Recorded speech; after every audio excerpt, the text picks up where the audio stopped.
name's Patricia Lewis. I am the Research Director here for International Security. And it's our great honour, privilege, to welcome all of you here.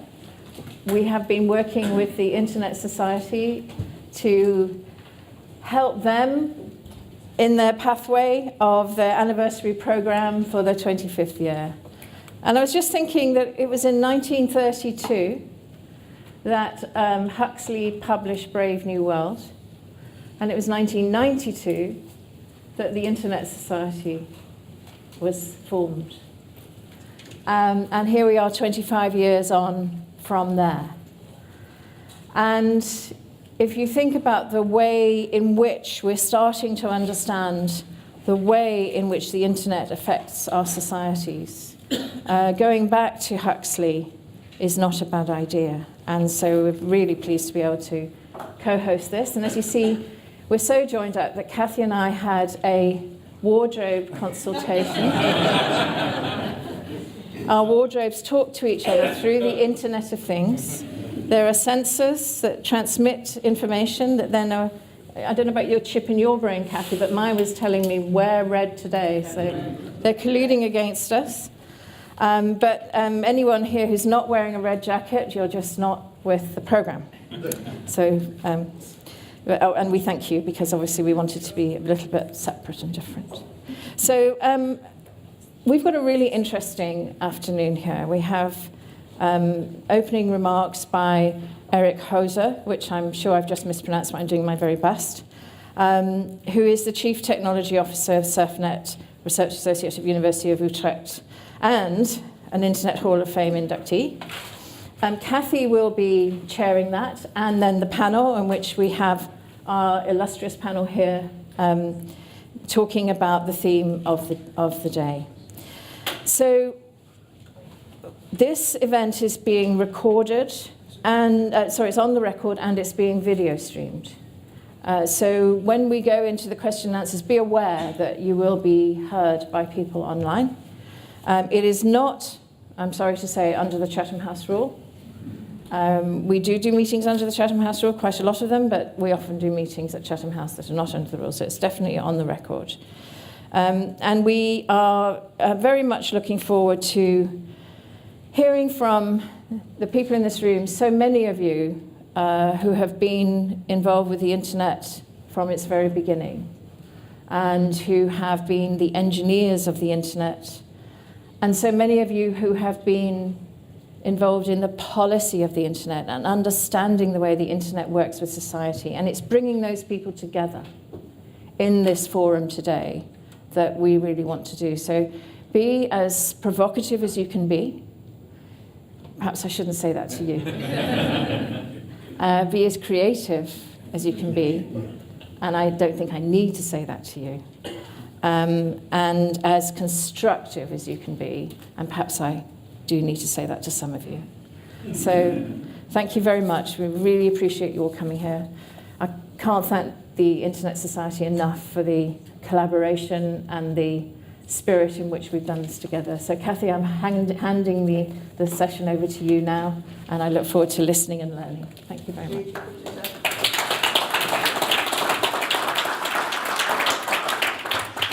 So in one's career, one meets so many fascinating people. Many of you are in the room who I've known for a very long time.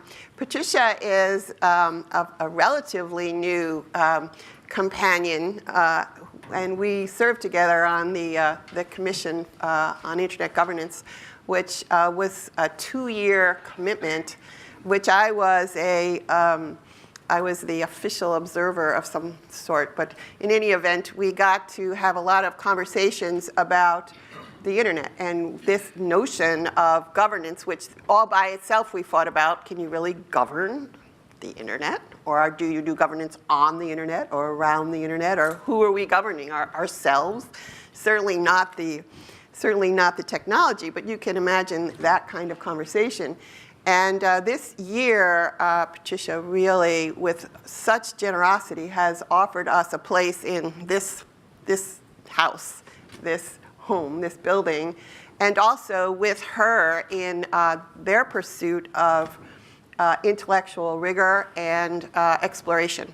And so we took this opportunity full scale, your staff will tell you, and we asked whether this conversation couldn't be about the need for the technical community, the people who are still working on the code and the networks and the transport and all of it, to have a dialogue with those policymakers, civil society folks, academics, and deep thinkers around what we perceive to be some anxiety with respect to what we believe is one of the greatest innovations of humankind, the internet, that connects us place to place, people to people, continent to continent, culture to culture, in ways that when so many of us started, our great hope and inspiration was for a democratized world, a world where we could share cultures and grow and prosper together. And in so many ways, that has happened.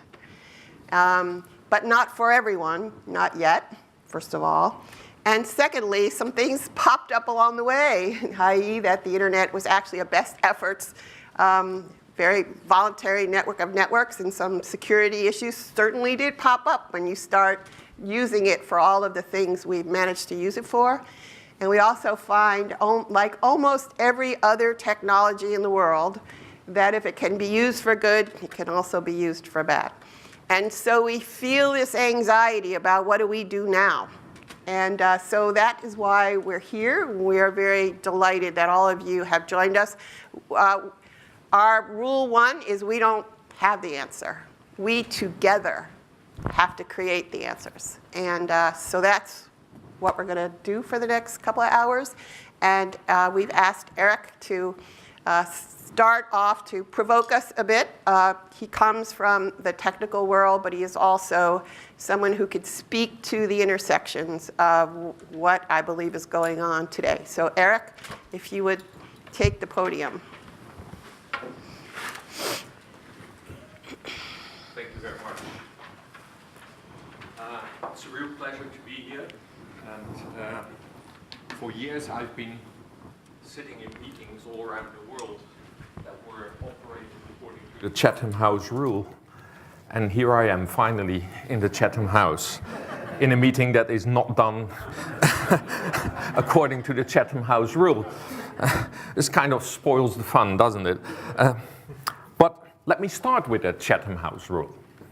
The Chatham House rule says when a meeting or part thereof is held under the Chatham House rule, participants are free to use the information received, but neither the identity nor the affiliation of speakers nor that of any other participant may be revealed. Let's keep that in mind, and let's then look at the Internet Society. The Internet Society's vision is Internet for everyone. Now let's try and combine the Chatham House rule with this vision from the Internet Society. The Chatham House rule is a simple rule that helps to make sure that in a physical meeting people can and speak open and freely. Part of it assures a sort of freedom of expression and freedom of information.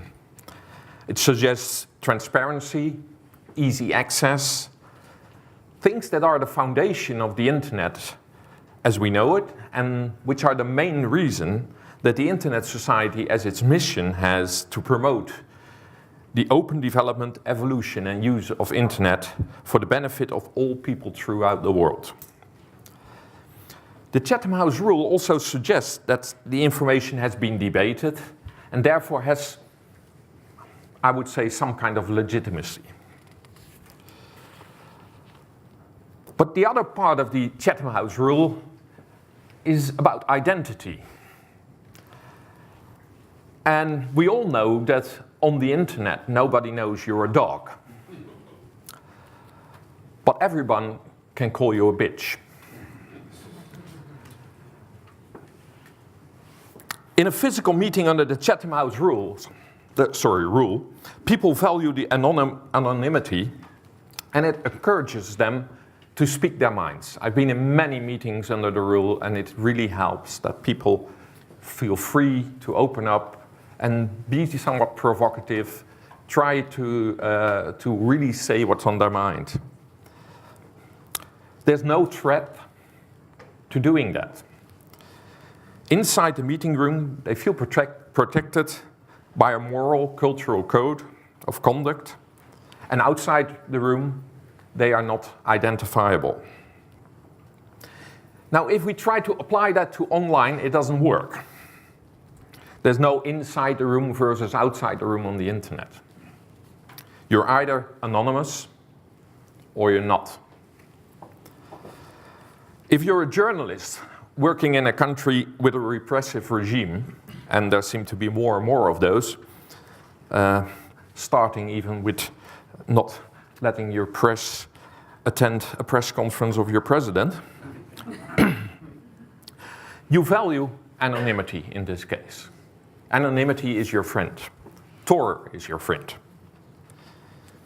If you're not anonymous, if you're identifiable on the internet, and you try to express your opinion, more often than not, you risk trolling, hate mails, threats, even fake news about you. Online, there is no moral or cultural code that guards the way that people behave. Let's think a little bit more about this social behavior. In the physical world, there are social rules. These are determined by customs, which in turn are formed by culture. And culture is usually rather local. The internet is not local. On the contrary, it's by definition and design global. So somehow, we therefore end up on the internet with the least common denominator in terms of behavior. In the physical world, if we're in a debate, a discussion, and we get a little bit agitated, you might get support from one or two people. But if the rest of the room stays silent, the silent majority has an influence on you. It curbs your behavior. It forces you to tone down. It doesn't encourage you to go up and be even more aggressive or more absurd in in what you want to say. We don't see the silent majority online. They are there, but you can't see them. So there's nothing there to curb your behavior. There's nothing there to hold you back. You can be as extreme as you like. And especially if you react or act anonymously, people tend to go overboard every now and then. So on the internet, if you apply the Chatham House rule, all people contribute anonymously, and any debate, therefore, will probably quickly spin out of control. In the technical community, we saw this already way back. If I focus on the IETF, the Internet Engineering Task Force, which sets the major standards for the internet, and we look back in history, it started out with all white male Americans. And all white male Americans have a specific culture in dealing with one another. Can be pretty rough, pretty offensive, not as offensive as the orange guy, but pretty offensive. But the IETF wanted more diversity. They realized the internet is global, we need to involve other cultures. So the IETF opened up and invited people from every region, every part of the world to participate in defining and setting the standards. And to do that, we had to provide guidelines on the behavior. Back in 1994, Dave Crocker and I edited an RFC, a request for comment. That's the publication mechanism of the IETF. RFC 1603, where we defined the guidelines on behavior in the community. Later on, the IETF added guidelines for conduct in 2001. And now it even has an RFC describing an IETF with much diversity and professional conduct, which was published in 2015. All this is made possible because in the IETF, while you have different cultures and you have people from different regions, they have a clear focus. The focus is we want to improve the technology, we want to make the internet better. And there's also an incredible willingness to work together. So it's a relatively easy environment to apply codes of conduct and social rules. Unfortunately, on the internet at large, it is not that easy. But at least we as techies, we came to understand that behavior is something that we need to work on in the internet. And where we can contribute with technology, we will, but we also realize this is something you can't solve with technology alone. The extreme behavior we're seeing nowadays on the internet is, of course, really worrisome. And if a regulator in any country tries to act against extreme behavior on the internet, he or she is quickly faced with accusations of limiting the freedom of speech. Lots and lots of people confuse freedom of speech with the fact that anybody needs to just take your opinion, which is, of course, quite something different. As a consequence, I see more and more people resort in online debates to no longer expressing their opinions for fear of being confronted by extreme behavior. And I think that self-censorship is one of the worst things that can happen to freedom. On the internet, it seems that fear is trumping trust. Fear of extreme behavior, but also fear of cybercriminality, fear of the big companies that assemble all kinds of data and information about us on the various platforms we interact through, fear of technology maybe even, and certainly also fear of governments. Governments that start using mass surveillance, assuming we are all guilty unless proven otherwise. And I never understand how that even works in something we call a democracy. Can we resort to the law to curb extreme behavior? No, we can't. Laws are national and not of much help in this respect. What is allowed in the Caliphate, for example, videos of beheadings, is not allowed under law in several other countries. What is allowed in France, take nude pictures, is not allowed in the US. Very few countries have laws that agree on what and what is not extreme behavior. I think the only exception is child pornography, where every country in the world has the same rules.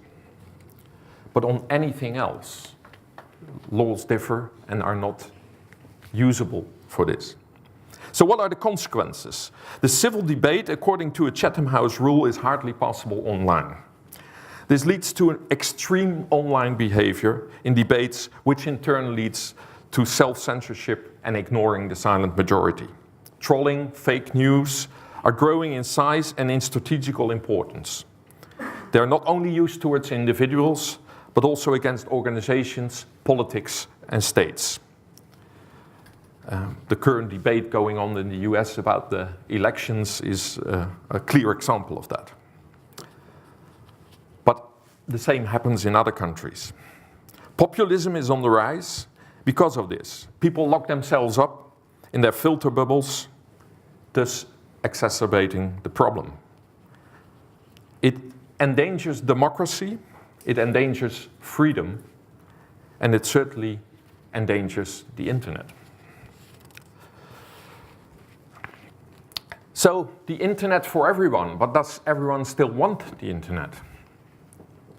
I hope they do. And I still think that the positive aspects that we bring with the internet outweigh all these negative things. And like Kathy already said, in the beginning we thought the internet would be, doing much more. I remember the very first debates I had in the IETF, and we're talking late 80s, that we had this vision that the internet would allow everyone to communicate with everyone, and therefore everyone would understand everyone, and wars would be over. We had the solution to peace. Well, I was idealistic at that point in time. But still, what can technology do to help curb this problem? Can we capture norms for social behavior in protocols? Using filtering techniques, for example, to disallow words, phrases, to disallow moods. And do we want to do that? Do we want to apply filtering? Can we use the same techniques that we use for target advertising for targeting behavior? We can easily apply those techniques to assemble data on people's online behavior and analyze that and block access based on that behavior, or limit their online time, or limit their participation in discussions, etc. But again, do we want to do that? Those are questions I hope the panel will answer. We can use all kinds of blocking techniques for users to block unwanted content. You can block unwanted opinions, trolls. But do you want to do that? Because the moment you start blocking unwanted content, you're creating your own filter bubble. And the problem really gets worse because nobody knows about the opinion of somebody else. I often I worked for the public broadcaster for some time in the Netherlands, and I really, in the time before internet and certainly before YouTube, we had just the public broadcaster in the Netherlands. There was no commercial broadcaster yet, we had the public broadcaster. And so everybody in our society watched the public broadcaster, and the public broadcaster showed opinions from every part of society. So you were confronted with different opinions every evening. And you learned, in my view, to deal with the fact that your opinion is not a unique opinion, there's others, and that you have to compromise. Nowadays, nobody watches public television anymore. And so you can create your own filter bubble. You don't have to know that there's people who have other needs, who have other demands, who have other wishes, other ideals. We can track who reads discussions with technology. And we can use that information to calculate and show how big the silent majority is in any forum. Would that work? And do we want to do that? Do we want to track people? Or do we want to declare technology and technologists to be content unaware and therefore neutral and therefore have no role whatsoever in solving these problems? Well, if we do that, we start to sound like the NRA, in my view, and we shouldn't do that. Technology cannot solve the problems I described. However, the problems I described cannot be solved without technology, and therefore today's debate is necessary now more than ever. Thank you very much.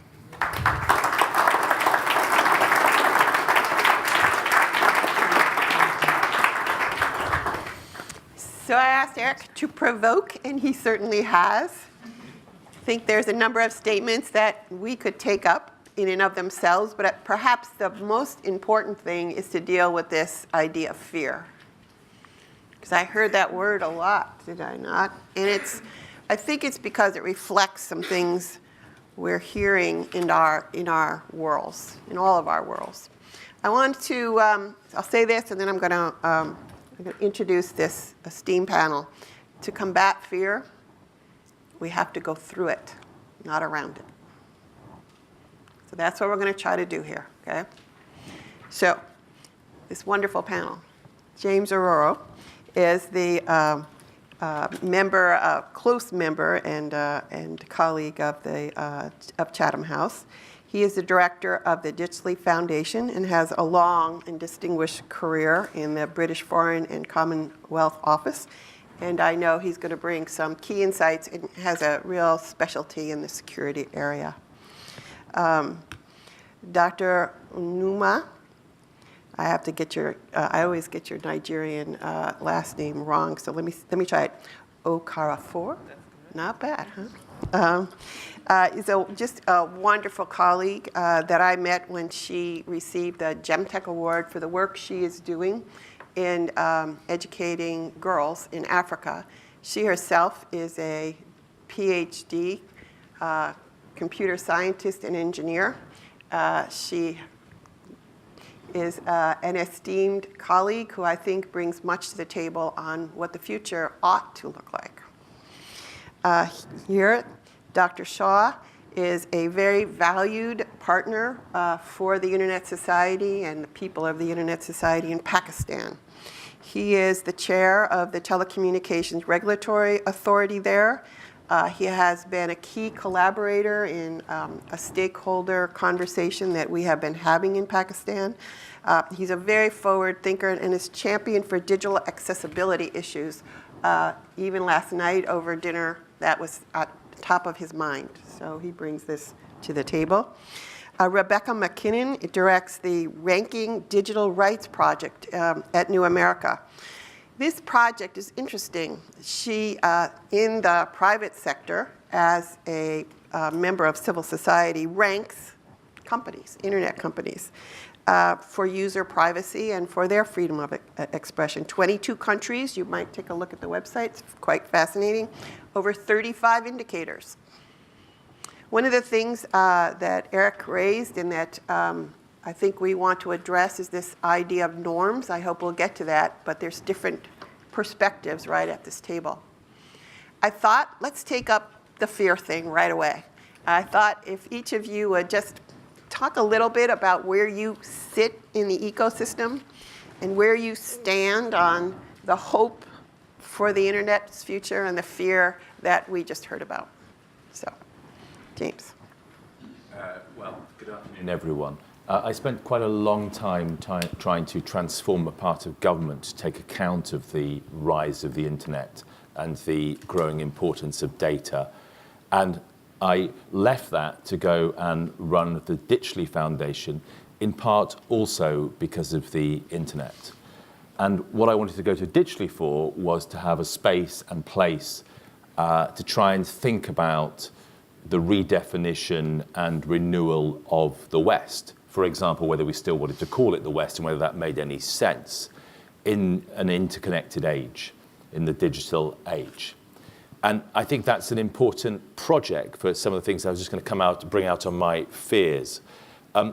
Firstly, I think the internet has an interesting co-history with the end of history from 1990 onwards. And that was about westernization, which we mistook for globalization. And now we're in, because it was the triumph of the West. And now we're into a globalized world, and it's much more neutral.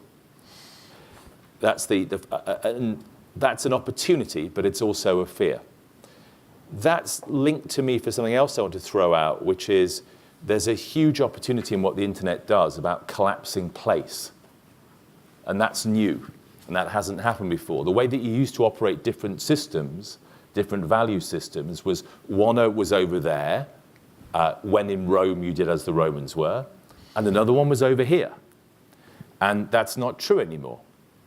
Here is there, and that's happening now. And the trend of that is going to get ever more powerful, which I think, again, is both an opportunity and a huge fear for me, which is that as telepresence gets more and more powerful and more realistic, our ability to hold systems separate, value systems, is made more difficult. I think another trend, which for me, again, is an opportunity of fear, I can't separate them out, is that we are increasingly encoding our values into algorithms, as Eric kind of flicked at. So we're making machines where the values are not held by the operator as they were in the past. That's one of the differences about the technology. But where the values are encoded into the very machine itself by the makers. And this reaches its kind of zenith with autonomy. and AI, obviously, but it's already here now in machine learning biases. I think Kathy touched on security. Values are also encoded into security. And I think that's the challenge on security, is how do you have a distributed system that is secure when security in itself is a value judgment. So I think we have to try and push through this to get to some norms, but I don't think we should underestimate the challenge. And people use earlier examples, including me, like, new territories opened up, like by the East India Company and how that got normalized, and then the law of the sea. But I think this collapse of place is a genuinely hard problem and a new thing in human organization. And I'm fearful of just how difficult that is. Very good. So, Numa, where do you sit in this world ecosystem? So good afternoon, everybody. It's a joy and an honor to be here. And for me, I think that it is true that the internet is here for everyone. It hasn't quite happened for all. I speak as an African woman, and I want to represent sort of the view coming from emerging economies, but especially for women. So we are having conversations around the digital divide. And one of my big fears is that that divide is getting even wider across gender lines. If we take some statistics, for example, 50% less women are likely or have the means to get online to access some of the benefits that the internet has to offer.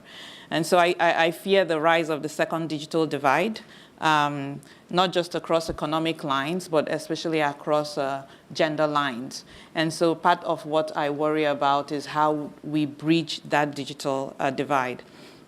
I think that technology and access to the internet is particularly essential for the empowerment of women. So the internet is a powerful tool and can be used for good things around access to financial tools, access to global markets, increasing the opportunity for education for people across the globe. And so part of what we think about is how can we provide technology skills and trainings, especially for women across the globe, but in the part of the world where I come from, so that they are able to access the internet in a way that is valuable to them. So we have to think about skills training, especially as women are increasingly accessing the internet through mobile devices. But also we are thinking about the content that we are accessing through the internet and worrying about localizing content and not just being consumers of content. And so that we don't also experience cultural changes in shocking ways. We make sure that the culture of the local people is being preserved while accessing this amazing global network called the internet. So those are some of the things we talk about. But also there's things around job security. So the internet and technology is making it possible for everybody sort of to go after what the opportunities are. And if you think about it, according to statistics, about 90% of the jobs that will be created over the next decade or so will require some sort of technological skills. And so how do we prepare young people, especially thinking that Africa will have the greatest number, will be the youngest continent in the next 10 to 15 years. So how are we engaging with the youth to make sure that they are able to access the jobs, especially as we talk about artificial intelligence coming to take over some of the lower paying jobs. A lot of our young people are going to be out of jobs. So how do we certainly look at those sort of issues? And then we also talk about things around security. And security can mean different things to different people. So I would take an example of a case that happened recently in Cameroon, where the government shut down sort of half the internet for the Anglo-speaking, the English-speaking part of that country. And their reasoning was they are sort of securing their borders, and they don't wanted to shut down free speech, which they thought was a political advantage to them. So we think about those kinds of issues versus I just came from Rwanda a few days ago, where the government is also really trying to restrict what goes out on the internet because they are coming from a history of genocide, where the internet can be used to sort of disseminate a lot of hate messages that can really quickly degenerate into anarchy and violence. But when you even extend this to women, we are talking about violence against women, stalking that happens in particular to women, and how we make sure that the internet is delivering content or perhaps sanitizing content before it gets to young children and women, and how this impacts our communities and our cultures. And then, of course, the thing around fake news is really important, but not just fake news. If you extend that idea, that now we can talk about fake everything, fake personalities and fake companies and fake entities, and if you're doing business across the globe, how this might impact our societies. And so it's a myriad of things. When you talk about some of the fears, I think that the internet has the potential to really bring a lot of exposure and connect women to global markets. But there's a lot of concern around some of these issues that I talked about. Thank you, Noah. Dr. Shaw. Yes. First of all, I'd like to thank ISOC and Chatham House for the invitation. Now, as pointed out by the earlier speaker, where do I sit? I sit in the middle, I would say, between the government and the private sector. But before I talk about that, let me just mention that actually Pakistan has been going through a revolution in the ICT sector, information communication technology sector, and I'll just talk about that in a minute.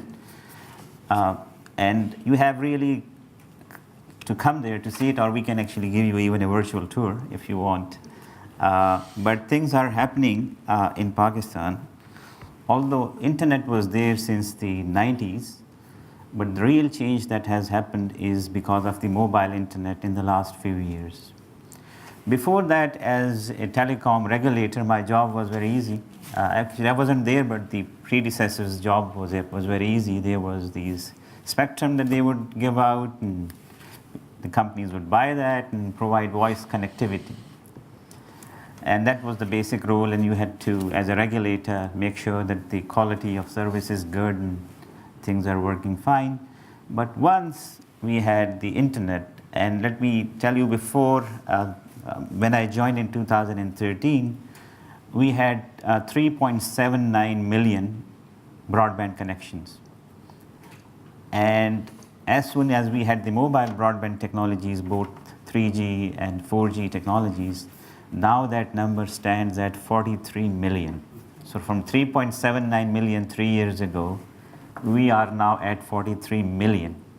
So you can see how much change it would have brought in the society, and at the same time made my job very, very difficult. I really liked the earlier speaker when he talked about the regulator being accused of many things. Well, many of those things are not right, but that's beside the point. The way I see internet is that I see it as an enabling technology. So our first priority issue is to bring people in on internet. We want to bring them on internet, and the easiest way to do that is through your cell phones, your mobile phone, and that is with experience throughout the world. So once they are on the internet, what we are now trying to concentrate on are new services. Actually, the young people, Pakistan is a young country. Our mean age is about 25 years. And they are finding new things, new services, new ideas, new ways of employment. Graduates now are actually not going and trying to find jobs. Of course they are, but a big majority of them are now becoming entrepreneurs. They are working using the internet. They're working for some company that they probably didn't even know of in the past. They are creating their own content. I happened to attend a seminar that was arranged by the UN in Pakistan, and they had a young person sitting on the panel, and the moderator asked him, "So what do you do?" He said, "Well, I create content and that goes viral." That's what he does. So basically, these are the kind of things that are happening.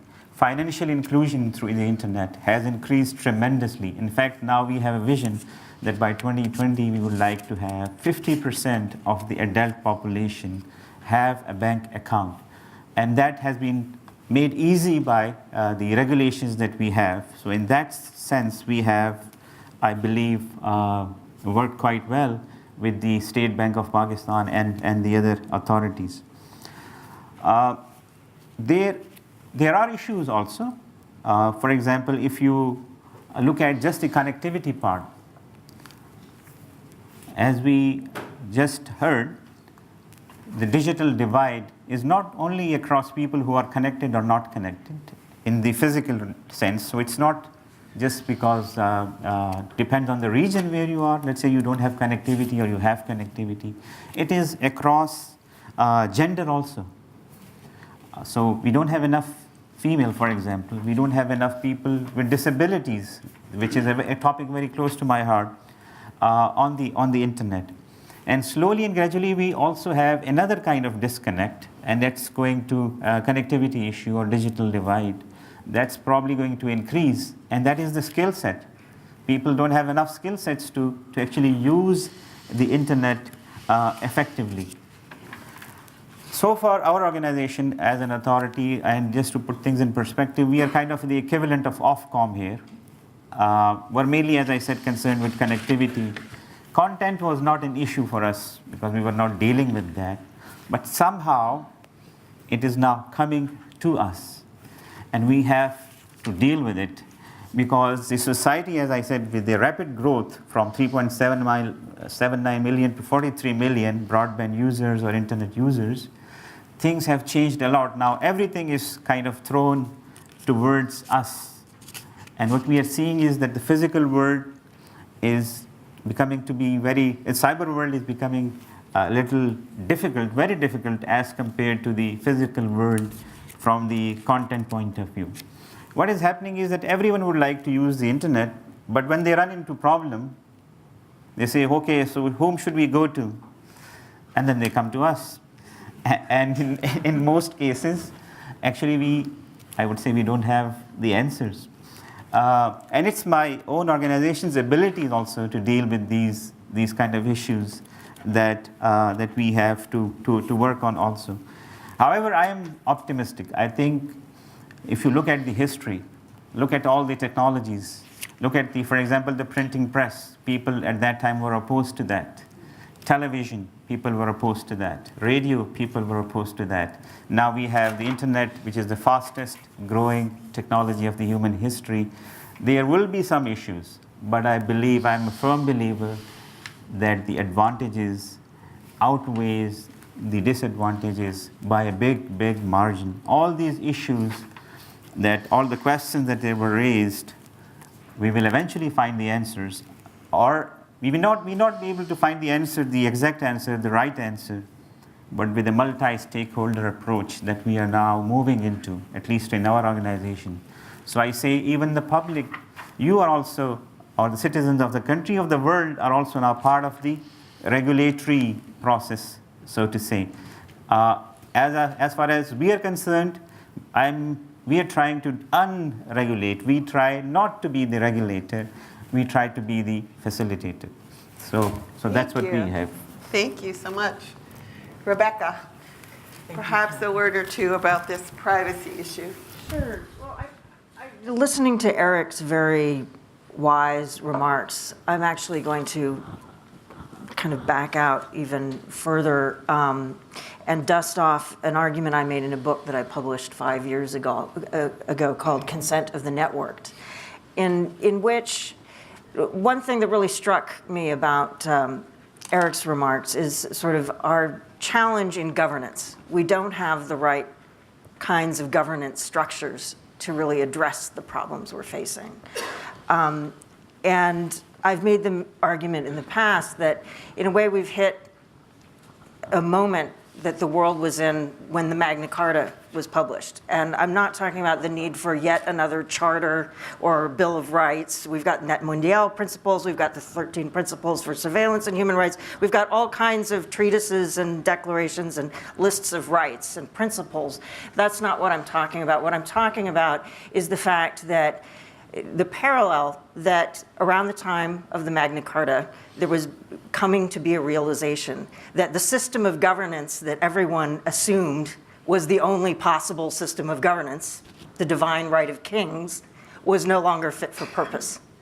And I think we're now realizing that sort of nation state based on kind of nation state rule of law and democratic governance, while I do believe in democracy, I do believe in human rights very deeply, and we'll talk about that more, but our existing governance structures, both for national governance, international governance, and corporate governance, are not fit for purpose to deal with the issues we're facing.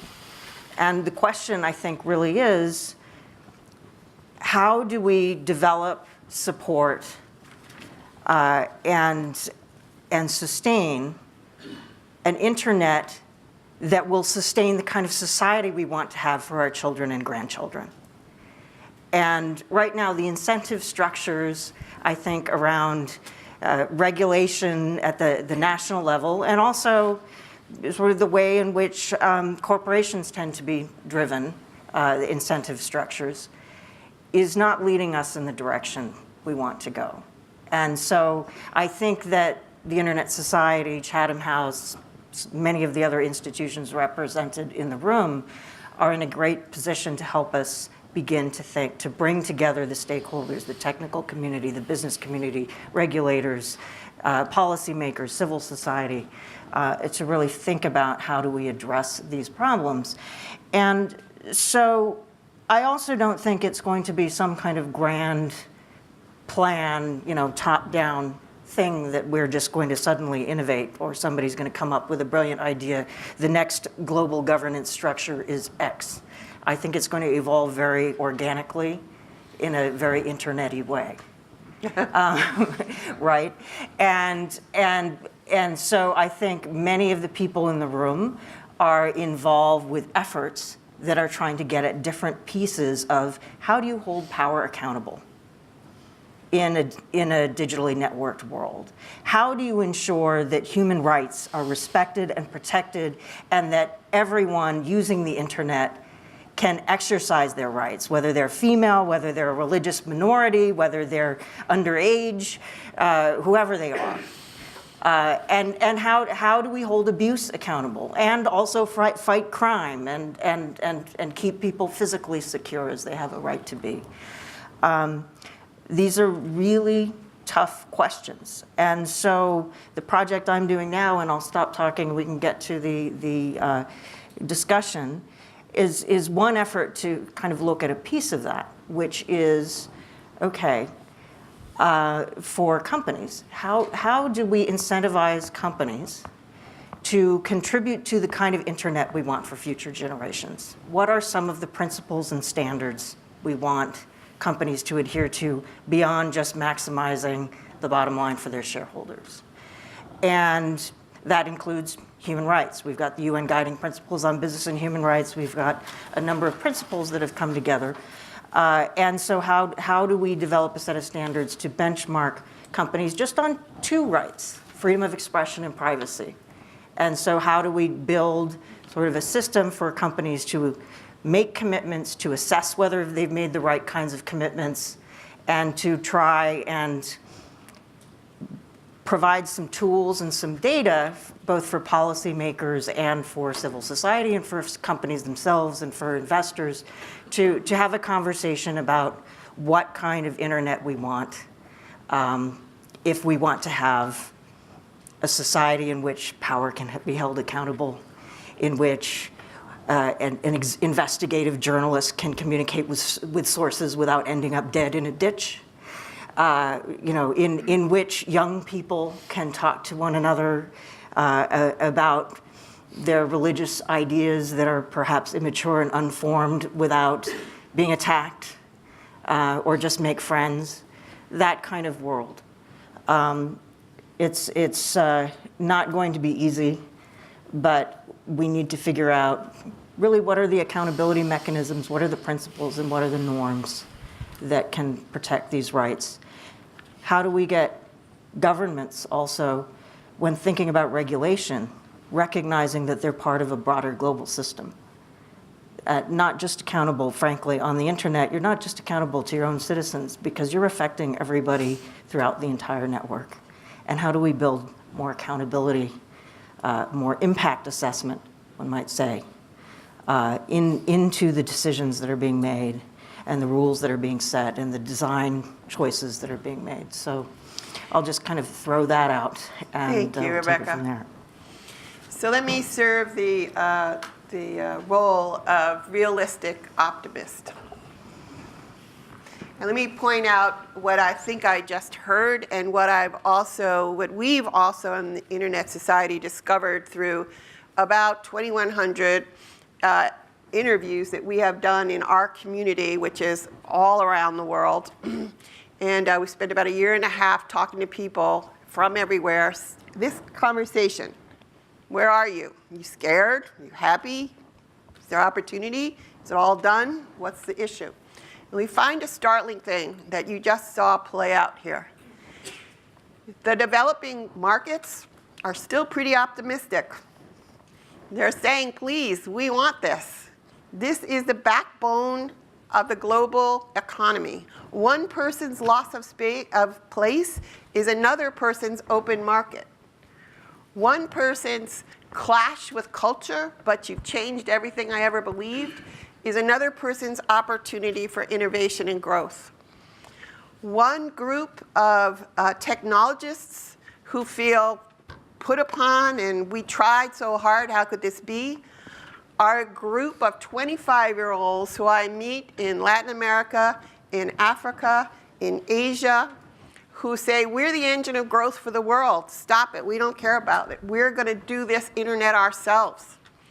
I see Africans standing up and saying, Africa, the internet for Africa, Africa for Africans. I see Europeans, Americans saying, hey, what a mess we have. What did we do? We have all this commercialization and we have this overwhelming sense of fear and a real problem around security. What is the kind of threads that go through all this, though? There's a couple of themes that I think we all globally come around. One is the safety issue. One is safety. Now, it gets played out in a security way so that one person's shut down half my country to keep me safe from internal conflict is another, I need to shut down some of this stuff because it results in genocide. I know all about that. Europe knows all about hate language. The Americans and the Europeans could never understand each other's privacy principles, and one has to understand history to understand why the cultures are different around these issues. And if you don't understand the history of a people, you don't understand why security, privacy has different flavors, right? So Eric said that the internet is not local, it's global. And I'm going to take him up on that. It is both. And all you need to do is go around and speak to people who want to use a useful tool, right? It's supposed to be for general purpose, is what we say about the internet. It's for general purpose. Well, that general purpose is both local and global. And so then you get to these governance issues. So then what? when you are moving information, data, and people around the world the way we are. So why don't we take up, what do we do? Can we take up this local global dichotomy, because I think we have to unpack it a little bit to get to the how do we govern that? If it's not the nation state, what is it? I'm going to let the panel go one more round, and then I'm going to go out to all of you that are dying to say something, okay? One more round with the panel, okay? Who would like to go first? Dr. Shaw, go ahead. Well, as I said, I'm very optimistic about the future of internet and the things that it can do for our community, at least locally, and I think globally also. On the way to this place from our hotel, there was traffic jam, and we had discussions with Dr. Anoma. And one of the things that very is close to that she is working on, which is to decrease the digital divide among the women, or to bring more women to get to use the internet. Well, the thing that we discussed was that, okay, yeah, you have certain global things, but then you have some local environment also. And I'll give an example from my culture. In Pakistan, one of the things that we see, the fact that we have seen, is that when you go to a medical college, medical university, you will see 70% of the students would be girls. But when you go to a hospital, they will be probably 20%, 30%. So where does the rest of them go? Where did they go? They get married and stay home. Okay, so now what? Should we just get them out of the home? Well, it may not be possible. They just choose not to work, or maybe it's culturally difficult. So take work to them. So there are different programs that are based on health, e-health or remote health provision. And again, there is another cultural issue where the female patients would only like to be seen by a female doctor. So you solve the two problems. You bring the females to the e-clinic, and they are seen by a female doctor who otherwise is just sitting at home, not doing the professional work. So this is just one example. You work through the culture and use of technology. So this is a technology that you're using to bring in the people, the girls in this particular case, into the workforce. And slowly and gradually, what I believe is that this will also bring about a change, an overall change. Similarly, education. Let's say you don't have a university close to your home, a good college close to your home. The technology can help you in that. In fact, in Pakistan, we have one of the world's largest virtual university that is working since 2002. And you can actually enroll in that, and you get a regular degree. You just have to go for the exam to a central place. So I believe that local versus global, these are some of the localized things that you are able to do using the global internet. But if you try to force people and say, okay, this is the way you must act, probably it will not be acceptable, at least to begin with. Slowly, with the passage of time, when we have enough awareness, enough education, that will also happen. But at least we need to start from somewhere. Who else would like to speak? I can go, I think. I think we're going to pass through a difficult phase with this, and actually the priority is increasingly going to be to just keep the train tracks in place and not get them torn up. And what I mean by that analogy is the connectivity of the basic network. I buy into everything Rebecca said about, rating people on freedom of expression and privacy, but that is an explicitly Western values-driven agenda. And states that don't buy into that are going to push back on that and view it as a direct challenge and threat. And they're going to do that more and more. Rather than less. So I think we are already seeing the cantons developing of the internet, where people are pushing back on that local and global mix. And I think that trend is just going to deepen and deepen. Over time, I agree with Said that the internet is a huge advantage for gradual change. but it's going to take time, and that the quick change is going to be resisted. Let me ask you this, however. If the way we express our values in some sort of law is Western or Eastern or Southern or Northern, are there a set of values, however, that go across the internet globally that when we all come together, we seem to say, yeah, but I want to hear from you.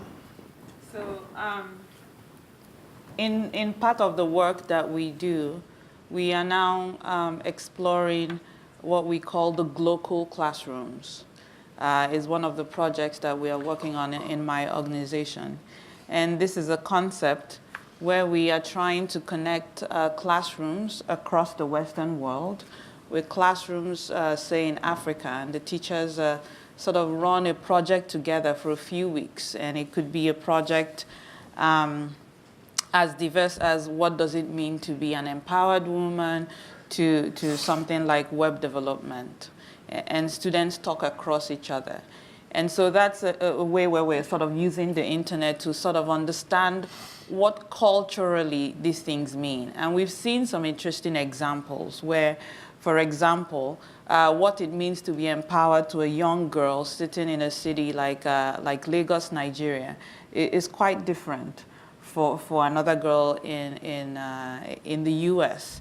But I think that the internet sort of facilitates these global classrooms, and by the time they spend 5 or 6 weeks talking to each other in a controlled environment, there's a lot of learning. So I think that the internet can be used to, in a controlled way, to sort of help other people to understand what the globe looks like for somebody like them. There's certainly similarities and cultures that are, there's the underlying basic similarities that people want to be educated, they want to be knowledgeable, they are aware of what their rights should be, and they have an understanding of what the power of internet could do. So there is that sort of, I think that there's a lot that can be shared that we can leverage rather than sort of hamper. And perhaps what we should be talking about should be more about how do we learn what these sort of commonalities are and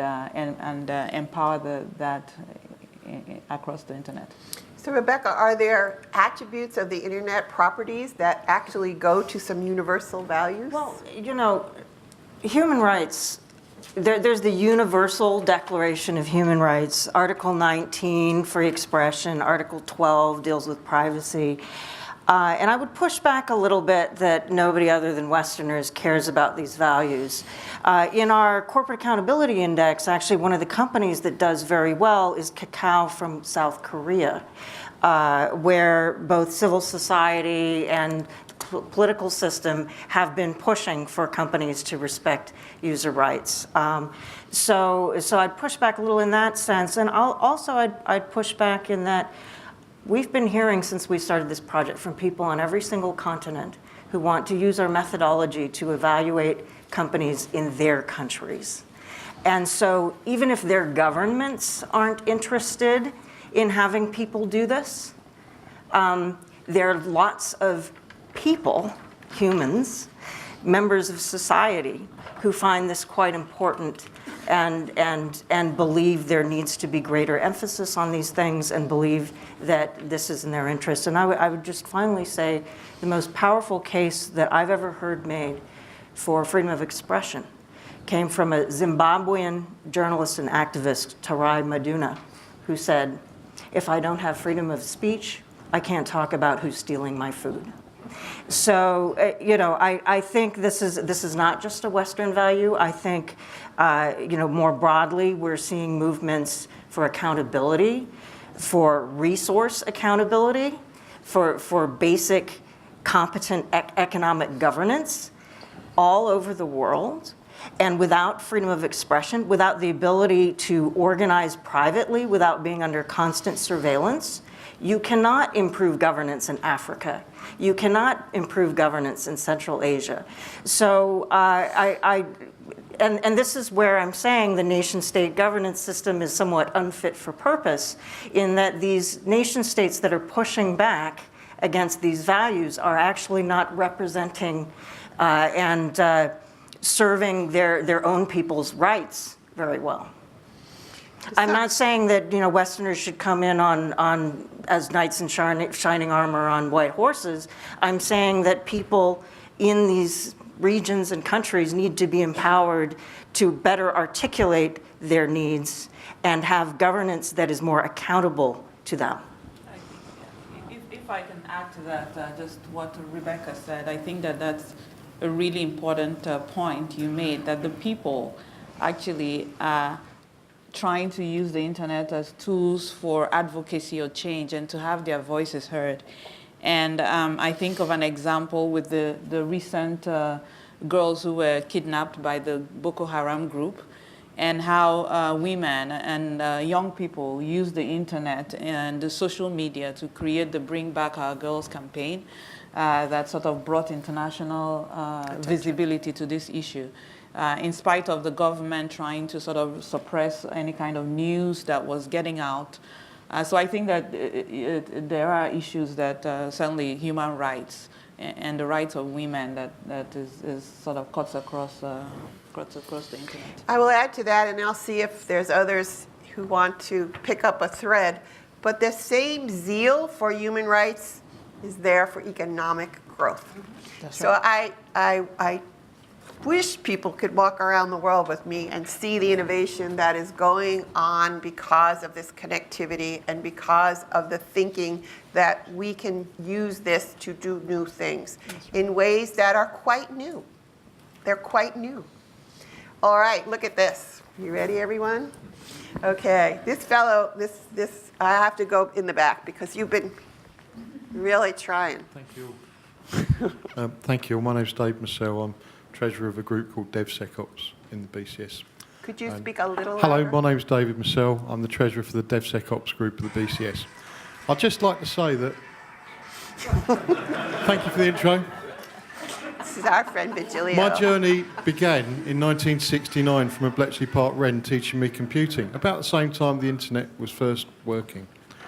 And my main hero of the internet when I started working, the first book I got delivered to where I was in Sarajevo was Internet Routers and Bridges by Radia Perlman, without whom we would not have the spanning tree algorithm. And her career has been one of the hidden heroes of the internet, gone on through Intel to Dell.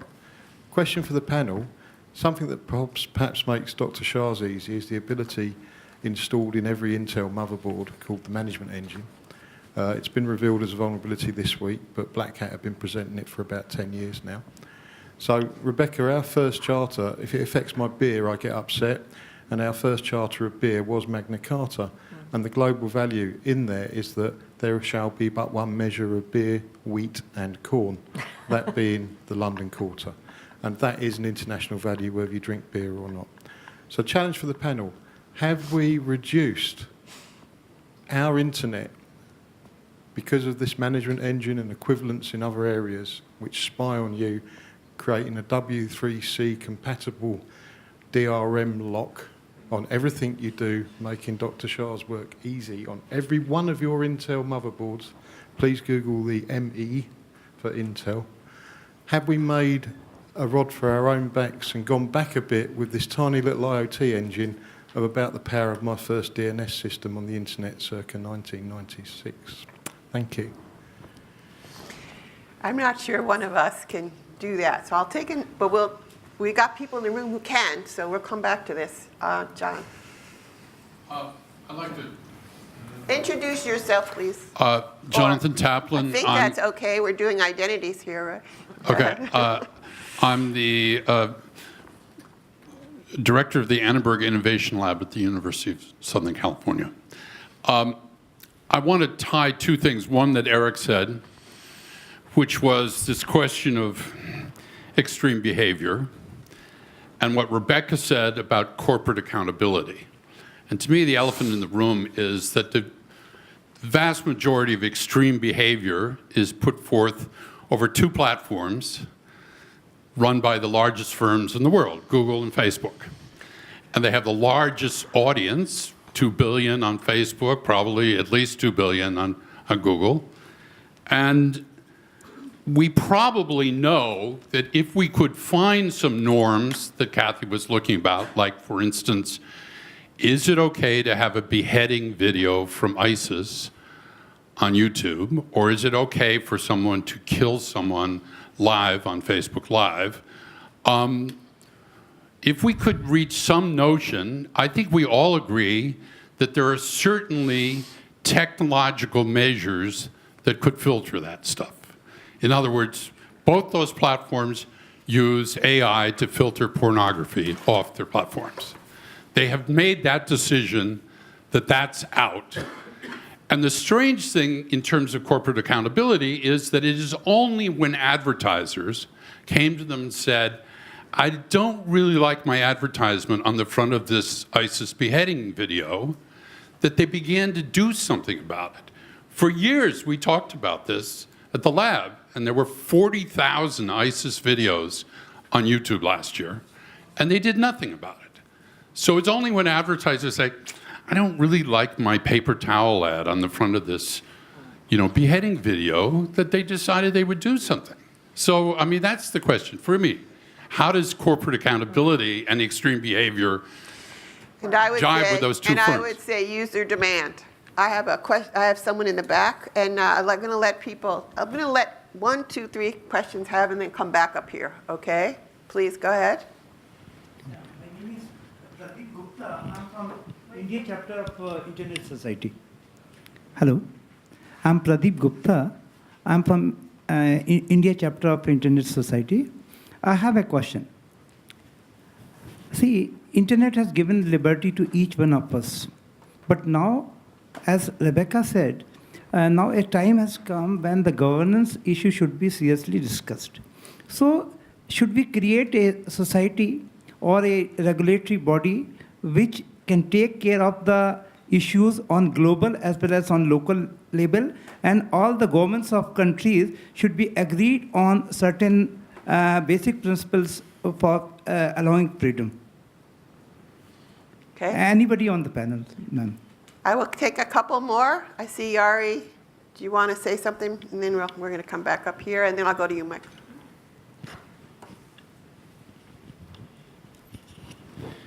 So my name is Jari Arko. I'm with Ericsson Research, and was thinking about the setup for this panel, and I think it was framed mostly from the point of view of news and social media and sort of keeping societies together and avoiding division and fear. But I would like to actually call for broadening the discussion just a little bit, because I think the situation and issues are very different depending on what aspect we're looking at, and not to minimize in any way the important things in that part that the setup was. That's hugely important.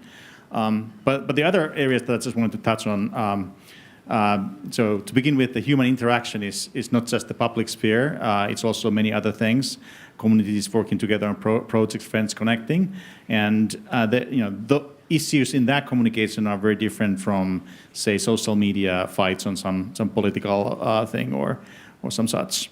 And secondly, I think we need to keep in mind also the difference between tech and human aspects. At the very least, you'd hope that tech that does allow us connecting all together, and then it's up to the humans to decide, I don't want to talk to you. But even the tech part is not quite there. So we're quite far there, but not totally there. As an example, the Internet Architecture Board was last year considering this issue of Internet of Things devices not being able to talk to each other at the application level. And of course, there's also some business and market issues, as you can imagine, both in this IoT case and many other topics. So I would like to ask that we look at the full spectrum of communications and also the tech issues and the market and business aspects. Mike, and then I'm going to come back here, so all of you get ready. Okay. I'm Mike Nelson. I do public policy issues for Cloudflare in Washington, D.C. A one-word question: China. More internet users than anywhere in the world, and they certainly are trying to shape the internet both inside China and around the world. So Raul, go ahead, because I saw you say yes. Mimi.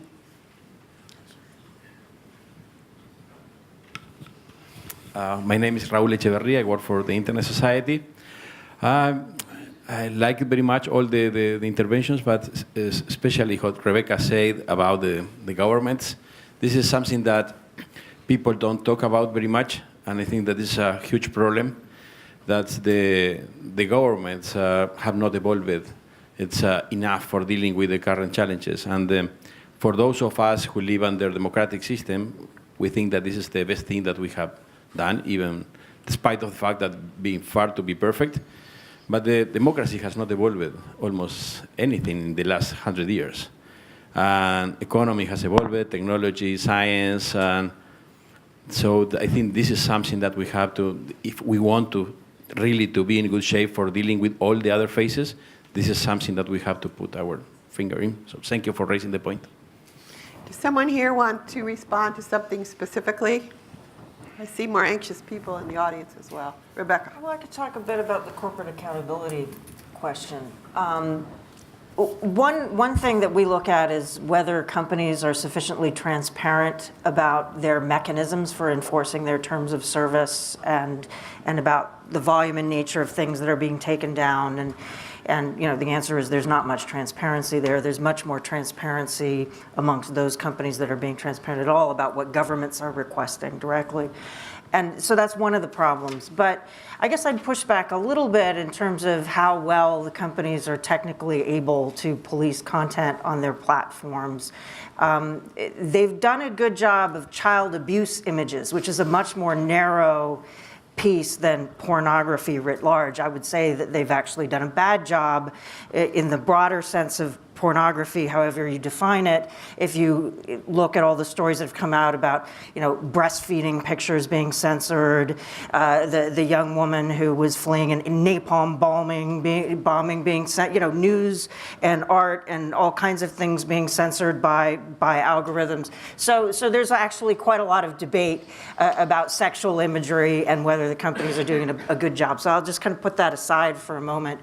But more generally, my own experience in dealing with the companies, and I believe they need to be accountable to the public interest, but I've also seen, because I work a lot with citizen journalists and activists and journalists who use the internet in ways that are quite risky to themselves and try, you know, and use social media a lot to try and get information out because their own media isn't really able to publish their work.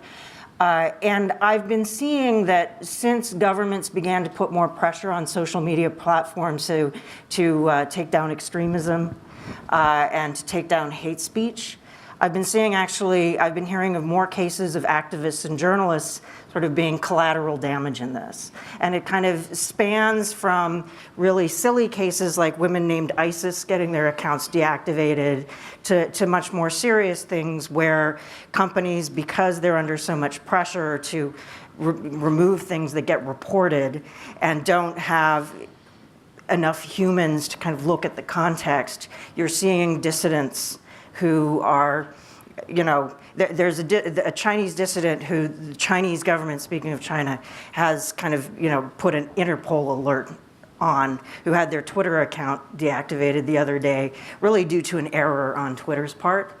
But it's in part, I know, because Twitter is under so much pressure to kind of clean up their platform.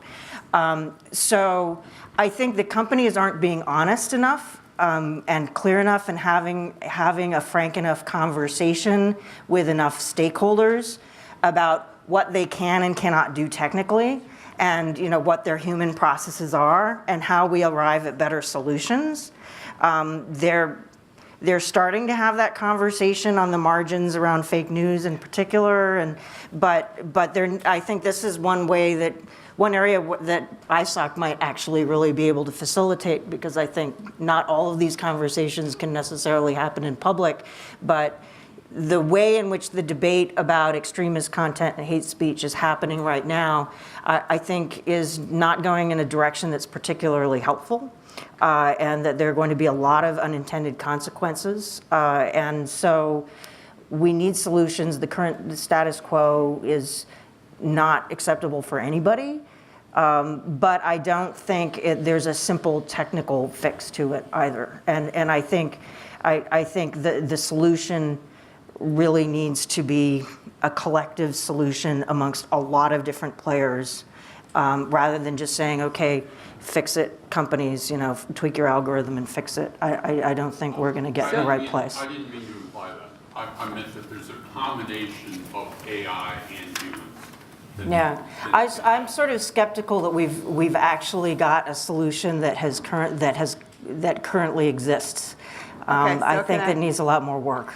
So I think there's a lot more to be said here about this, but do you want to add another thread? Well, I was going to pick up the one-word question on China, which I think is really interesting when it comes to this question of how you weave values into security and to systems. So Zimbabwe's okay because no one really cares about Mugabe, and so we're empowering someone against him. That's great. But the internet empowering people or provinces or the Dalai Lama against President Xi, that's a different question. And I think that, and bigger stakes. And I think that the debate with China about values is really interesting because in many ways China is a rule of law power. A status quo power would certainly, I think, view itself, I know there are some representatives here, would certainly view itself as a rule of law power. But it's a different interpretation which puts much more value on social responsibility and cohesion than it does on individual personal expression. And those things are now colliding, here is there. So we're now having that debate out on the internet in China, which is why Google had to leave. So I think this for me is going to be an aspect of how we work out the internet, an aspect of how we work out what it's like to live in a world where actually there are different interpretations of capitalism, but actually we're in the same system. We're working together, but we don't quite agree, which is not the same as being separated. So here's our dilemma. We have about 5 more minutes in this room, and I see at least 5 hands up and a panel that really needs to wrap it up. So I'm going to ask your patience, those people who like to speak, and know that you're going to see these folks in the hallway and you're going to grab them, and that we have so much more to talk about. But I am going to ask the panel to sort of sum up, and I'm going to start by staying where I was for a moment. Hope, fear. Future, past. Place, world. Local, global. We have some things to tackle, but I think we also have some values that we in this room who care so much about the internet might grab onto and start to think about that. I will give you one principle, and then I'm going to let you all finish. This principle that Olaf always reminds me of, subsidiarity. That is, we believe that you solve the problem closest to the place where it arises. So of course the African nations are saying, could we please have some of our own local content? Their problem is their culture, their own traditions that they want to use this tool for to do things with. Why isn't that fine? Now, what about the fact that the problem is I don't have a university sitting in this village, and with a simple website I can get to MIT. I've solved a problem differently. Already people on the internet are solving problems that way. So my last word is I'm with Rebecca. We don't have our governance models up to date, do we? Because you really need to solve the problem where it is and then solve the bigger problems where they arise as well. For that, I'm going to let you start, Rebecca, on this end, and we'll come down. And if you want to make your final statement, I promise that was mine. Okay. Yeah, thanks. I mean, in the very long run, I'm optimistic, but I do think we're facing some challenging times. One final point I'd just like to make has to do with trust, which is another word that's come up a lot. And I think we've all got trust problems. Internet companies have trust problems. The media has trust. Why do we have the fake news problem? It's not just because of internet companies. Also, there's a lack of trust in media, right? We have erosion of trust in government. We have erosion of trust in most institutions. And so I think all of these institutions, or everyone who represents or works for these institutions, I think trust will be raised collectively. It's not going to be a zero-sum game of the internet gains trust and governments lose trust. I think governments will win by finding ways to gain trust, and that sort of everyone needs to figure this out together. So I think that's a common challenge, and perhaps is one kind of more particular issue in this question of governance, is how do we earn trust of our various constituents and communities that we're trying to serve. That's a good softball to you, Dr. Shaw. Yeah. I am actually optimist both in the short term and in the long term. And all these problems that we see, these problems, the humanity had that, and humanity has evolved. And I believe just these two questions that were asked by Jonathan and by Mr. Gupta, these things will also evolve, and the technology would be there, and you just mentioned it yourself, the AI, where these kind of things would be used by these platforms, not to have the content that you mentioned, and they will start doing probably a better job, not getting rid of this content that you have. So I believe there slowly and gradually it's an evolutionary process. And coming to Raoul's question, the governments will also evolve. Although yes, they are slow in evolving, but they have to evolve. There is no choice for them. They have to. And eventually I believe that there will be some kind of norms that, as was mentioned, that we have a norm at least on child pornography. Maybe we'll have another one related to terrorism, another one related to something else, and so on. As you have in the physical world, you will have some norms that all of us collectively would be able to come up with. And ISOC, I think, is one of the organizations, and there are a few others also, who can actually work towards these norms, because these issues are real issues. I mean, this beheading video and all, these are real issues. These are there. This content is there. Fake news are there. Phenomena is there. And eventually, I believe these platforms will evolve, the internet will evolve, the governments will evolve, and mainly the individual also would evolve. They will not have this false, they will be educated enough that they will be living dual lives, one in the physical world and the other one in the cyber world. So I heard James say that when it comes to some of these issues, nobody cares about Zimbabwe, and but I do Mugabe, not Zimbabwe. Certainly, we care about Zimbabwe. I apologize for that, but I think that increasingly the world will start to care about these emerging markets. And so I think that we have the opportunity to roll it out well, or to see if we can do a better job across continents like Africa, who are still embracing the internet. There is a lot of excitement about the internet. Like Kathy said, Africans are out there saying, bring it on. Companies like Facebook and Google are rushing into Africa because there is a huge market and new people are getting connected to the internet. So where I sit, some of the things that we want to talk about is how can we build capacity for our African governments to understand, even from the beginning, what it means to regulate, what kinds of regulations need to be put in place to make sure that they are part of the discussion from the get-go.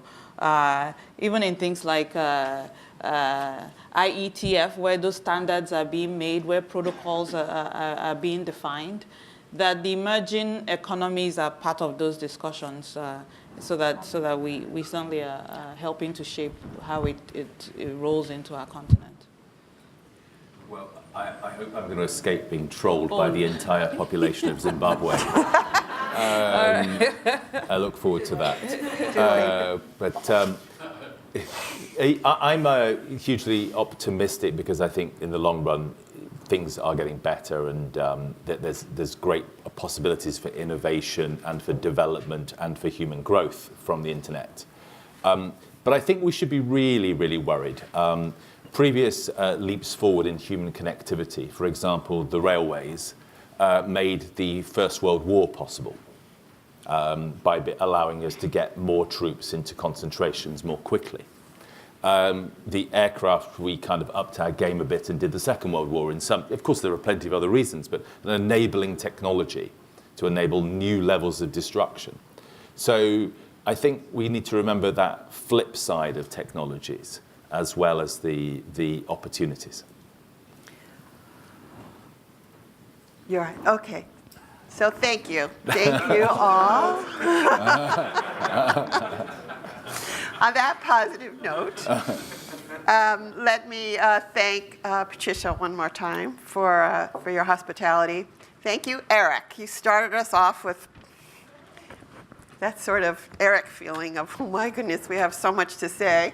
Thank you to each of you for coming, for your time, and thank you for this audience. You've had so many ideas that they fell over the side and we weren't going to get to them all. So let's spend a little time and make sure we figure out how to keep the conversation going.